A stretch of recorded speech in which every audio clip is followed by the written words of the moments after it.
Bom, lá, meus amigos, sejam todos bem-vindos a mais um estudo das obras de Leon Denis. Hoje daremos sequência ao estudo do capítulo 3, lá do livro Um Olhar sobre o Tempo Presente. Para quem estiver acompanhando com a edição do CELD, né, o Centro Espírita Leon Denis, basta abrir lá na página 50. Eu vou ler aqui o parágrafo dessa página 50. Eu vou dar até uma avançada em relação ao ponto que eu havia parado antes da página 48, porque Leon Denis aqui ele vai tratar de algumas questões mais vinculadas ali à Universidade da França, alguns detalhes mais específicos de sua época, mas a gente vai aproveitar aqui alguns pontos dessa sua análise, já nessa página que eu me refiro, a 50, para tentar entender a importância do que ele falava, claro, para a sua época, mas que vale muito para a nossa, sobretudo aqui no Brasil, que é onde assim eu estou e a gente entende um pouco mais dessa realidade, mas sabendo que essa realidade pode ser diferente, mas eu acho que não menos importante a reflexão a depender do país e, enfim, de outras realidades, já que outras pessoas podem nos acompanhar aí de diversas partes do mundo. Diz Leon Denis, então, que a juventude universitária deve apoiar e demonstrar a sua simpatia pelos intérpretes da ciência nascente e os porta-vozes desse espiritualismo laico, tão distante do espiritualismo da igreja, quanto do materialismo de certas escolas. Aqui é interessante ele observar que ele está chamando o quê? Juventude universitária. E aqui na minha cidade, Uberlândia, nós temos sim um grupo na universidade que se reúne para estudar essas questões espiritualistas. Então é bem interessante, e alguns até com foco mais espírita mesmo, mas Leon Denis chama a atenção para que essa juventude fique atenta a estas questões do que ele chama de ciência nascente. Claro, aqui a gente pode pensar, Will, é o espiritismo. Sim, pode ser o espiritismo, mas na época era muito comum um termo espiritualismo moderno, que se apoiava mais no estudo dos fenômenos, ali sobretudo nos Estados Unidos, na Inglaterra. O nome mesmo espiritismo era pouco falado, era muito chamado espiritualismo moderno. E aqui ele vai falar, por isso os porta-vozes, vou citar aqui alguns nomes desses porta-vozes, desse espiritualismo laico, ou seja, é um espiritualismo que não está vinculado a essa ou aquela religião mais dogmática. Por isso é que ele fala, tão distante do espiritualismo da igreja. Por quê, William? Como assim espiritualismo da igreja? Porque é o seguinte, meus amigos, todo mundo que acredita em algo além da matéria, todo mundo que acredita na alma e na sua sobrevivência é, por isso só, espiritualista. Você acredita no espírito. Agora, há espiritualistas que, por exemplo, nem frequentam religião. Não estão vinculados a essa ou aquela religião, catolicismo, protestantismo, espiritismo. Não. Eles acreditam, sabem que tem alguma coisa, mas preferem se manter um pouco mais distante, como acontecia com muitos daqueles que estudavam os fenômenos na época de Leon Denis. Por isso ele fala espiritualismo laico.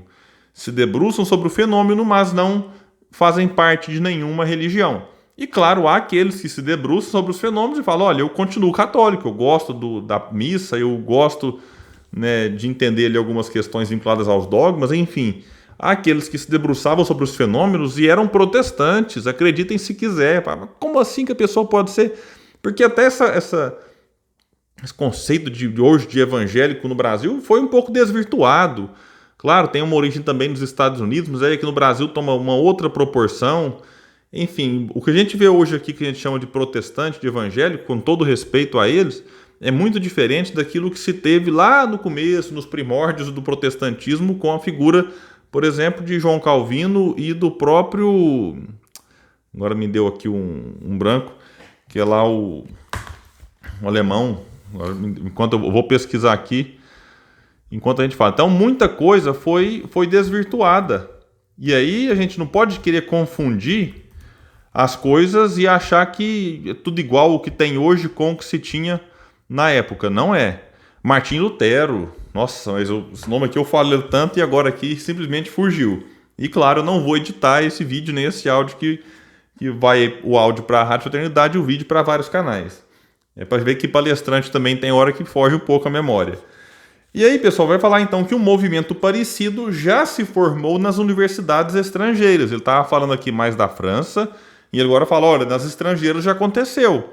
Impulsionado inicialmente por, e ele cita vários nomes, dentre eles William James, Hislop, e seus pares na América e com Crookes, Myers, Lodge, etc. na Inglaterra, o pensamento universitário foi orientado para abranger horizontes mais vastos. Ou seja, você pega aquele horizonte até então limitado e amplia esses horizontes. Imagine assim, o quanto isso é potente em várias matérias. Você poder compreender, além do que você enxerga e consegue detectar com os seus olhos, você perceber que além daquele ser, existe um espírito que já existia antes do nascimento e continuará vivo depois da morte. Isso é revolucionário para o pensamento universitário.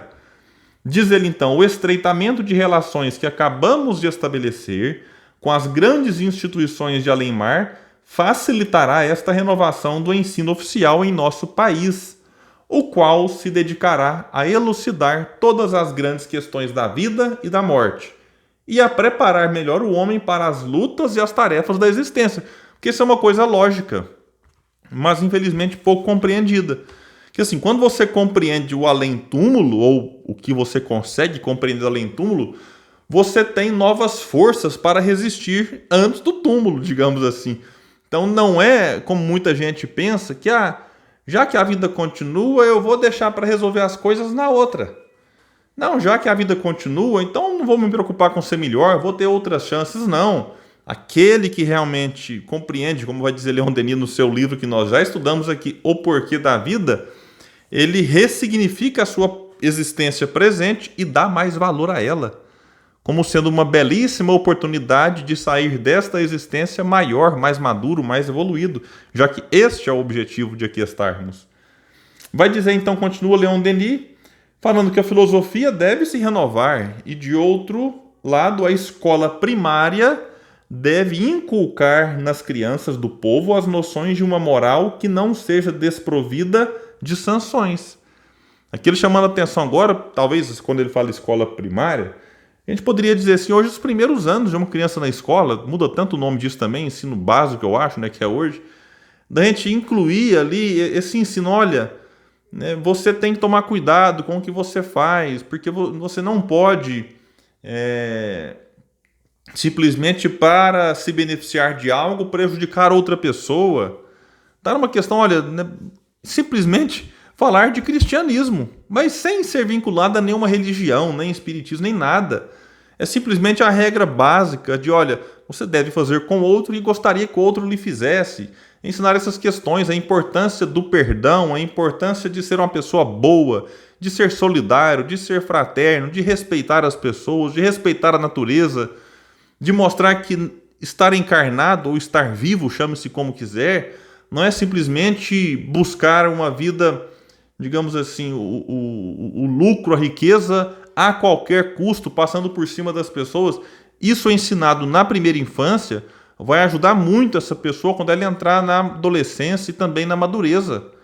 Mostrar que realmente é necessário ter assim uma preocupação não só com os próprios interesses, mas também com o interesse coletivo. E a gente tem visto muito isso na pandemia. Eu gravo esse estudo ainda na pandemia.